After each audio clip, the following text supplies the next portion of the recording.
Oh man, it's the grab bag. Superpowered, Year One. Very, very long book. In comparison to the How I Am Not a Serial Killer, or not How I Am Not a Serial Killer, and also the Bobaverse books, the one single superpowered Year One is the equivalent of almost three of those books by itself. It is 26 hours long for the audiobook, and it's written by Drew Hayes. And the best way to describe it is Harry Potter meets My Hero Academia with more emphasis on the school and less emphasis on like fighting bad guys.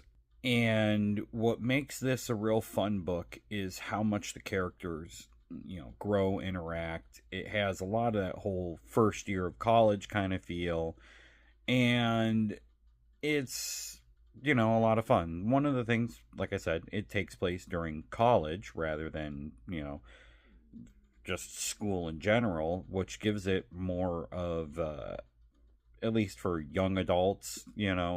I know a lot of people really like Harry Potter, but quite frankly, I didn't when I read them.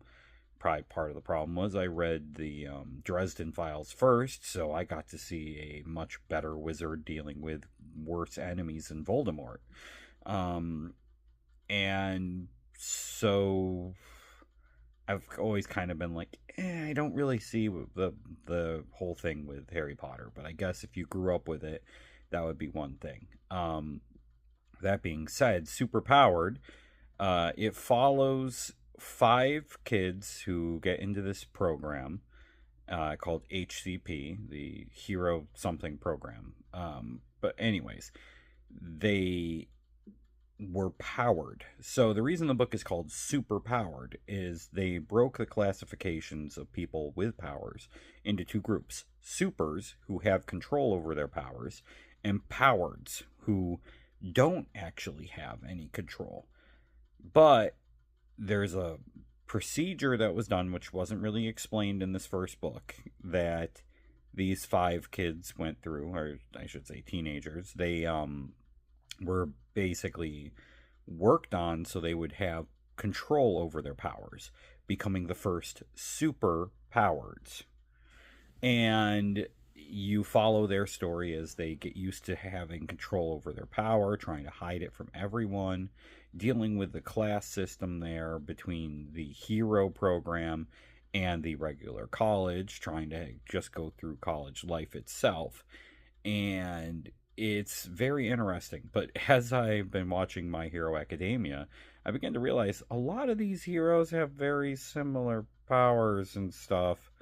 I mean, Alice and Ochako being able to manipulate gravity, which, of course, Alice's powers don't fully come into effect in the first book, but later on, her powers evolve. In the first book, she can just simply fly, and that's because she's able to affect gravity. Later on, she's able to figure out how to use this on other people, but that doesn't happen in the first book. But you also have Vince, who is an absorber. He can absorb energies and shoot them back out. In the first book, he has the ability to absorb electricity and fire.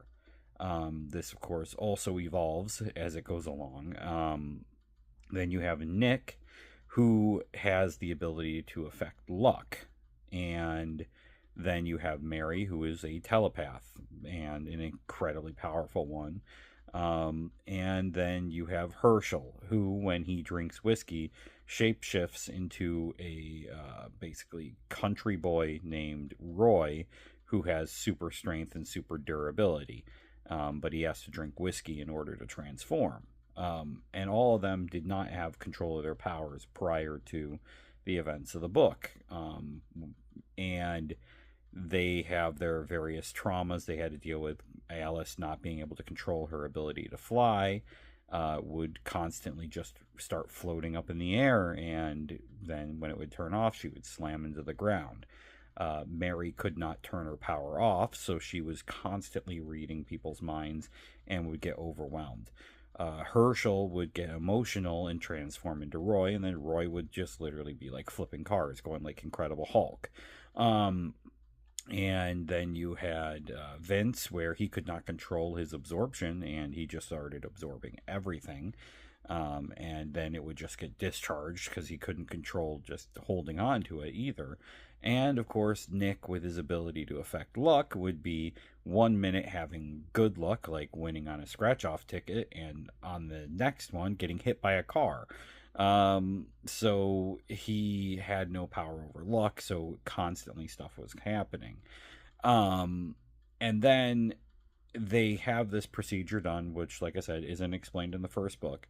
And they get into this college program where they get to be trained as heroes. And this is so they can see if this power, like if this procedure continues to work over time rather than just a little bit. And they quickly meet a bunch of other students who have all these different crazy powers as well. And they have to go through their college program. And it's very interesting, and it's a fun book. And the background story that's being built up is Alice's father is the richest man on the planet because he has the ability to alter the chemistry of objects, which doesn't sound like much, but he can literally turn, lead into gold or anything into anything.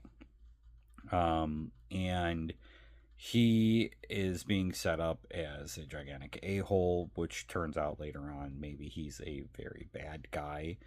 Then you have Vince's father, who may or may not be this supervillain named Globe, which you're going to have to wait to find out more about that. There's some talk about Herschel and Roy's dad being some disgraced hero who left his wife and kids, and you don't find out too much about him in the first book other than at the end when Roy calls himself the other son of Titan. And that, of course, gets built up later on, which I've gone through this whole series, and what they do with Titan's character I really like, especially when he had his own spin-off book between Year 3 and 4. And then, of course, you have all these different mysteries and conspiracies that are kind of going on that the students don't really know about. You have the different student events that they have to go through, the different trials they have to go through, and having to use their powers and be smart about it. And it's very interesting and a lot of fun. But like I said, the book is very long, and I'm not really saying too much about everything going on.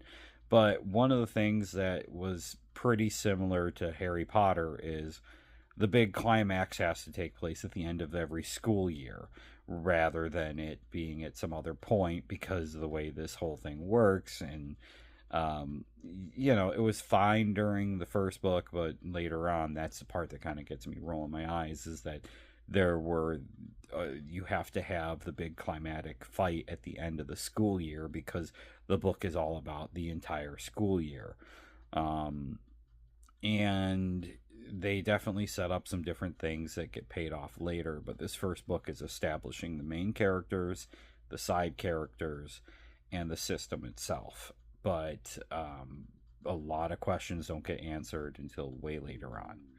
But I highly enjoy listening to this book, and it took a little bit longer than the other books just because, like I said, it's a beast, and all the other books in this are even longer.